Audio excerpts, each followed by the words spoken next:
So back in April, I got this text message. I don't know why he texted me out of the clear blue sky. This is Philip, which is information. Philip Hernandez. You can see. That's who it is. Go back here. All right. And it says, "Ha, children, good and God will prevail." And I said, I agree. He says, "Numbers and money, that's your department. I never cared, LOL." Huh. Okay. And I replied, "Money? Nah. When I first started, everything was paid for out of my own pocket. I'll do that again now. I'm not going to stop. You're the one just got the big 6-figure settlement from probation lawsuit. Have you told subs how much you got or how much you earn monthly on YouTube ad money?" His reply was, "LOL, take your meds. I earn it all, not deceiving anyone. So I'm Gucci bra. Wasn't monetized for a year, LOL. So I don't care about anything but moving the cause forward. It's why I tried so hard to stay out of the drama. I let y'all attack me over and over, and I turned the other cheek. Now I'm hitting back." And here's his reply. "Yes, you are a victim. He. God will get you. I sleep good at night, sir. Keep laughing. I'm good with God." These are my replies. "Let's see how this all falls in the end. We're just at the start right now. God loves me, has protected me, and continues to do so."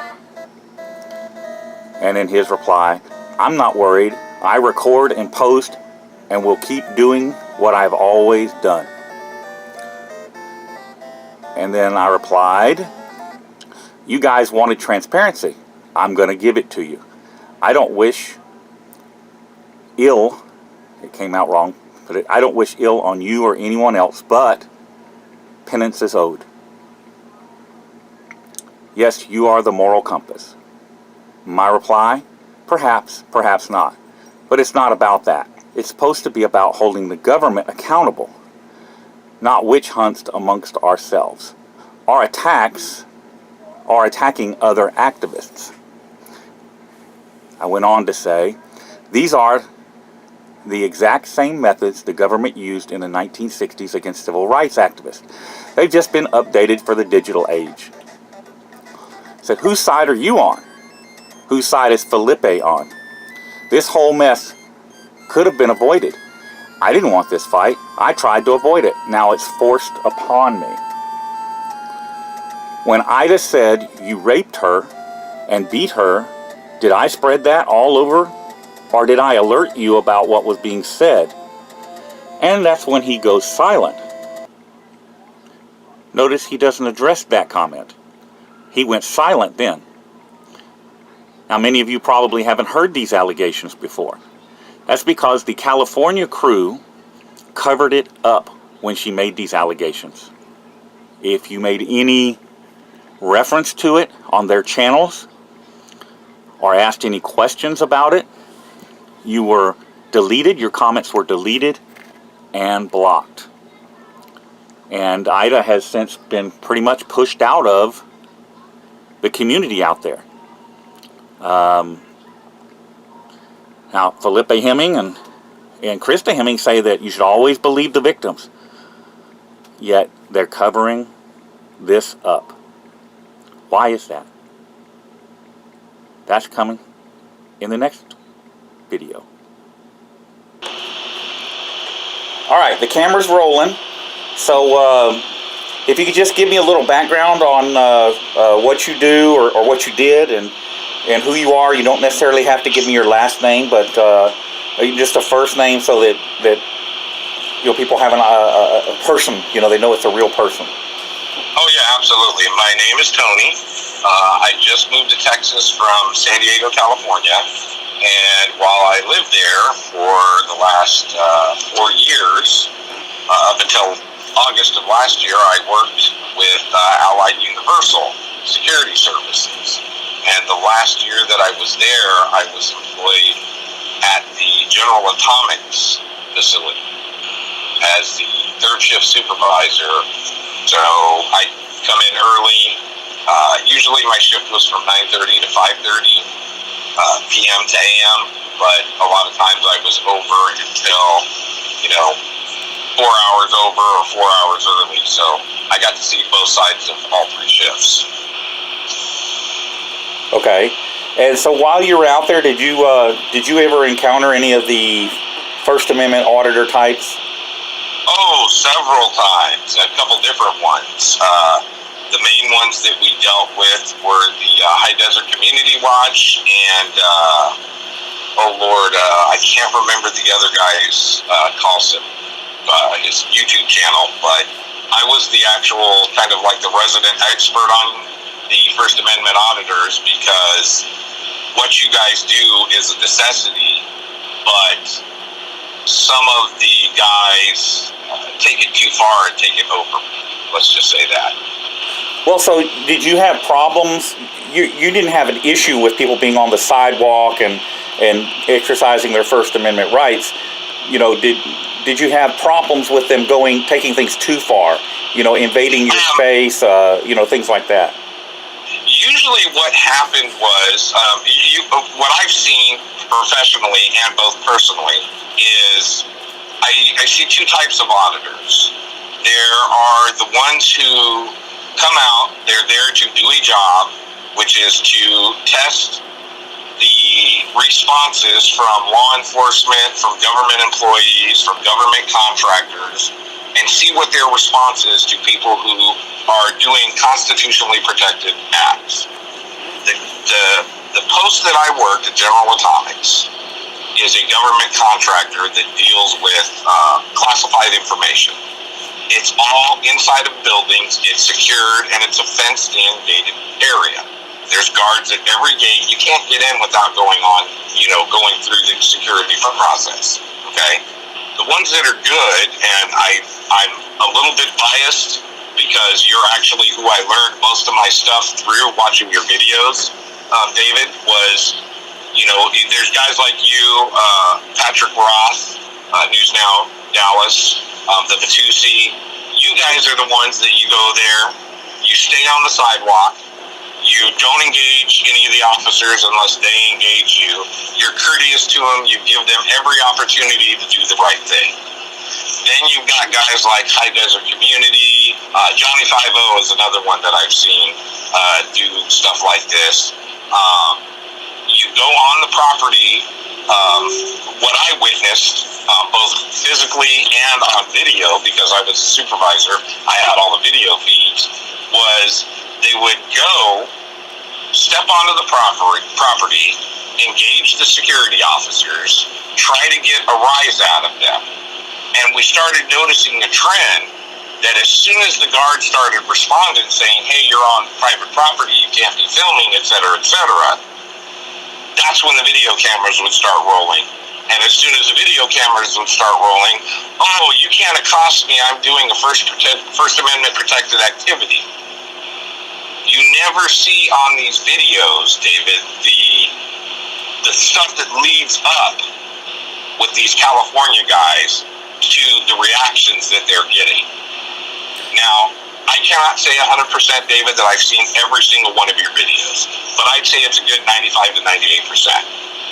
And one thing that I've noticed with you in particular, and a couple times with Mr. Roth, is that there are times when you edit it, of course, for length, and there's times when there's just no activity going on. Of course you're going to edit that out. Nobody wants to sit there and see you walk around. But I've seen you when there has been altercations, there has been things going on. You've turned around after you put the initial video up, and you release the unedited raw footage, okay? And you see everything that led up to that.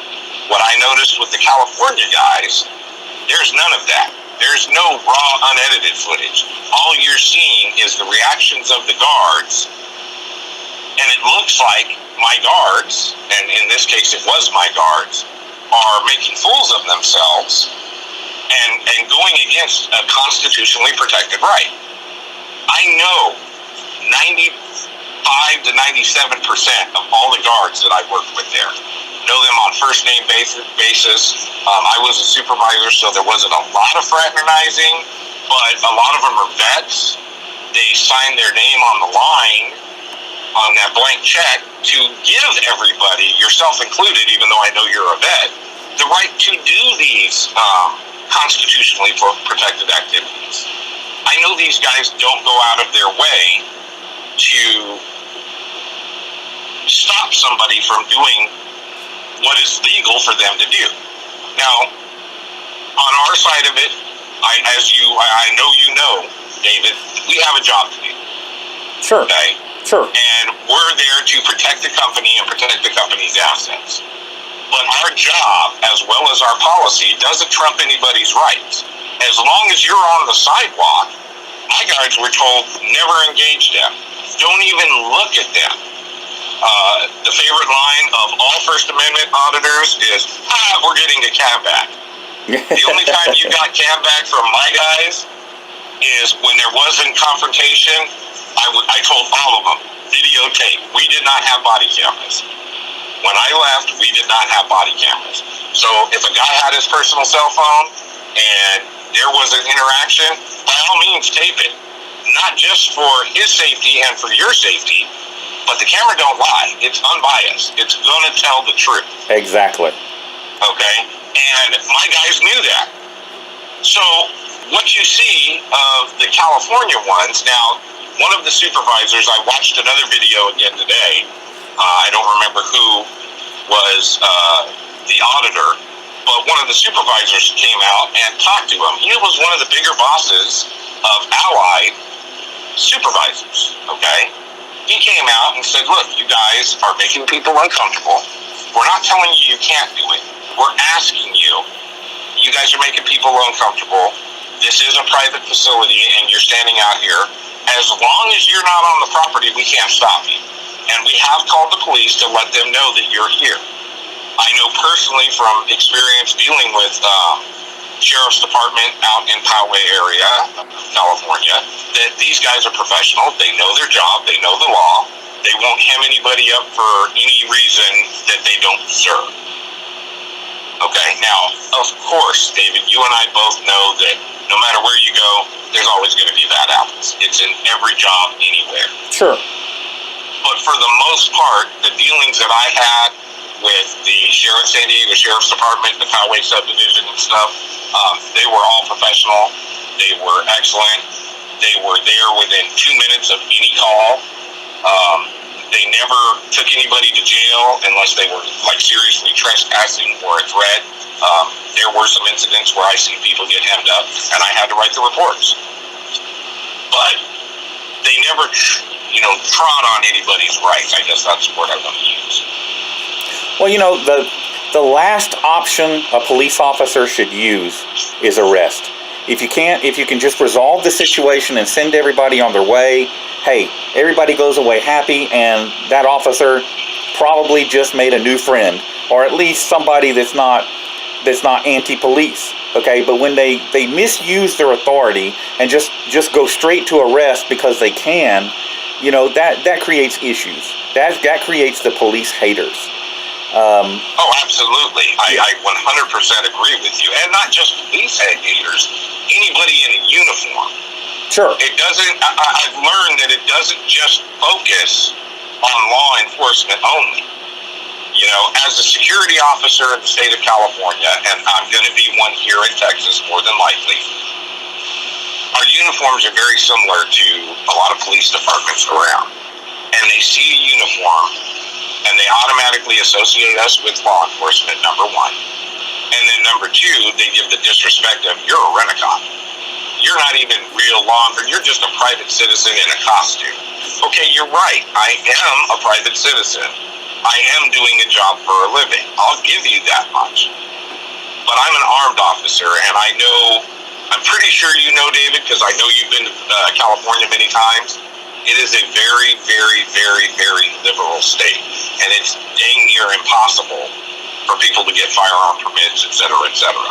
I was a licensed exposed carry officer. I carried every time I was on duty, to and from duty. Okay? So you know I'm trained to get that stuff. Don't you deserve a little bit of respect, for going through that training? I give it, and it doesn't. It's not just security guards or security officers or police officers. I'm respectful to everybody, so long as they don't put their hands on me, grab my camera, stupid stuff like that. Oh, absolutely. Yeah, up to that point, I give everybody the respect that I would ask for myself or for a family member or a friend. And I think that that's reasonable. Now, I find that, and I generally don't mess with or intentionally go after private security, because a lot of them are unaware of our First Amendment rights. Usually when I have an issue with a private security officer, they come off their property and give me problems. Absolutely. Absolutely. But for the most part, when it comes to First Amendment auditors, security guards are viewed, and this is just the consensus from the community, people I've spoken to in the community, that security guards, because they're uneducated about what, our rights are and all of that, they're like low-hanging fruit on the tree. They're easy prey.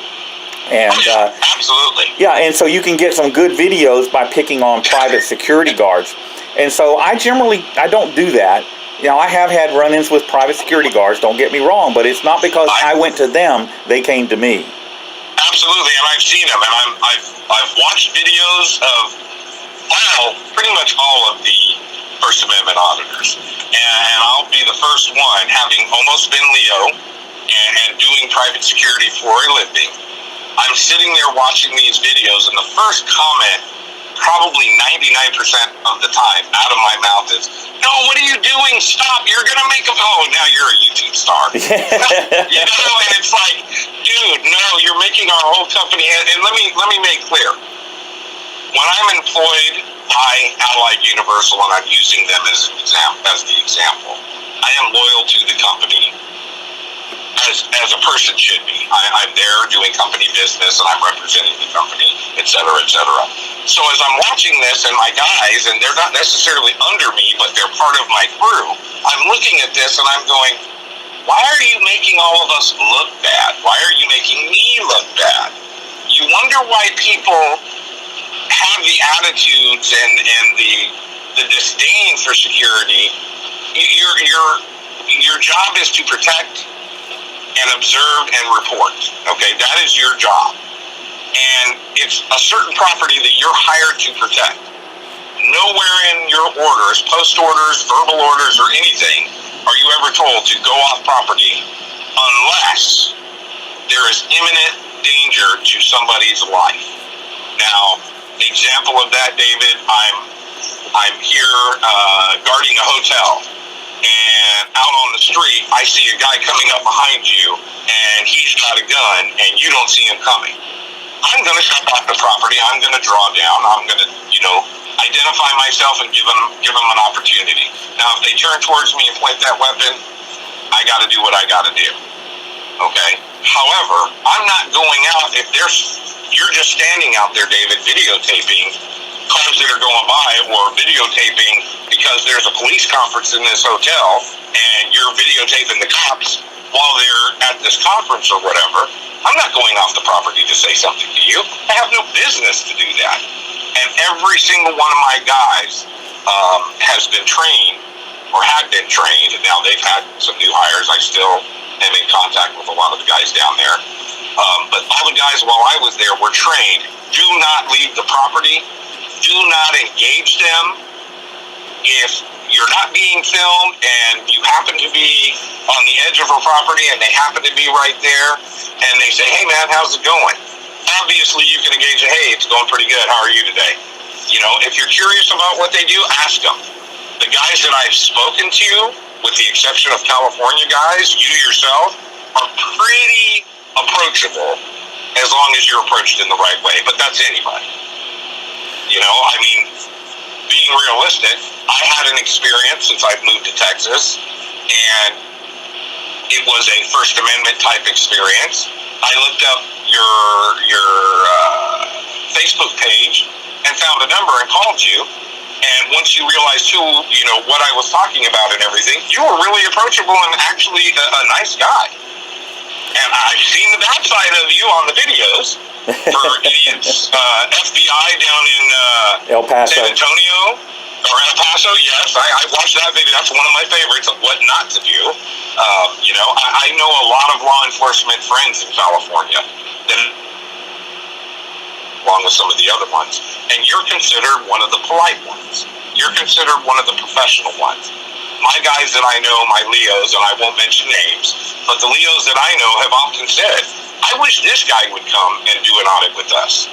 Because these guys, this guy is professional, and if we look bad, it's our fault. I mean, there's no reason anybody should look bad when, as long as they're obeying the law. I agree. So, but anyways, yeah, I wanted to give you that 2 cents worth. These guys in California take it way too far. They're disrespectful from the word go. They're sneaky. They provoke interaction and then start filming, and they don't show you that they provoked it. With one exception, the video that I was watching today, talking to the whatever one, it's publicly accessible, so I can say his name. His name's Bill Davis. Was the supervisor that I'm referring to, was on GA property, and so was the auditor. And Bill didn't even give him grief about being on the property. He had stepped off the sidewalk and into GA property, into their little cul-de-sac towards where the gate was. At any time, one of the officers could have came over and said, you know what, you're on our property now. I'm going to seize your equipment. There's signs posted everywhere that says, once you're on GA property, all your personal electronics, everything is, what is the exact wording? You probably know it better than I, David, because you do it for a living. We're able to seize it, review it, take anything that electronics or anything, to make sure that there's nothing secret, none of the trade secrets or anything are being stolen or anything like that. But only, and it clearly states, only once you step onto GA property. And I'm looking at it, I know the area where this interaction took place, I know the supervisor. The auditor was clearly on GA property, but Bill never gave him a hard time. And I think the name of the video is something like Security and General Atomics overstepping their authority or whatever, and I'm like, really? You're on GA property. You're lucky I wasn't there dealing with you, because the way that auditor was acting, one of the armed guards had every right to go up to him and take him, place him into custody temporarily, say, I want to review all your footage, et cetera, et cetera. Well, you can't do that, sir. It's my first time. You're on GA property, sir. Yeah, once you enter, and this is something that hasn't been pushed in a lot of instances yet, but once you enter private property, your rights and your privileges and the law all turn against you to some degree. And this is one of the reasons that, for the most part, I stay on public property, places that are traditional public forums. I do that because there I have the power. And that's how you want to keep it. If you're an auditor, that's how you want to keep it, so that if you do get hemmed up for some bogus charge, you have good standing in court. And if you don't have that, if you're actually on their property and they can show video of it, you're in trouble, plain and simple. But and like we talked about at the beginning of this, David, the video camera does not lie. Correct. It doesn't lie. It's unbiased, and it's not going to lie. All right, Tony, I think that covered everything I wanted to cover. I appreciate you coming on. You got any parting commentary for me before I kill the camera? Actually, yes, I do. I want to tell all the people out there that watch these videos, security, Leo, any kind of government employees, You know, I understand that there is a little bit of shyness when cameras come around and everything, but a person's right is their rights. It's a constitutionally protected act. Doesn't matter if you agree with it or not. If David, using you as the example, is standing on a public sidewalk filming a government building, guess what? The Supreme Court has made it legal for him to do that. And there's nothing anybody can say or do. They may try to trump up charges. You may try to do whatever. If you're doing that, you're breaking the oath that you took to your office. I know too many good Leos who have watched these videos in my presence with me, and they say the same thing I do. What are you doing? Yeah. Dave, are you still there, David? Yeah, I'm still here. All right, it sounded like I lost you for a moment. Sorry about that. But everybody, you know, you need to know that the soldiers, the people who join voluntarily into the military and stuff, we fight for these constitutionally protected rights. And it applies to every citizen of the U.S., whether you agree with their beliefs, their politics, their gender, their sex, whatever. It applies to everyone who is a legal citizen equally. Keep that in mind the next time you're going to go approach one of these guys, because you too may end up being a YouTube star. All right, thanks, Tony. I'm going to go ahead and wrap this up, kill the camera, and I'll just tell the subscribers that I hope you found this informative and educational.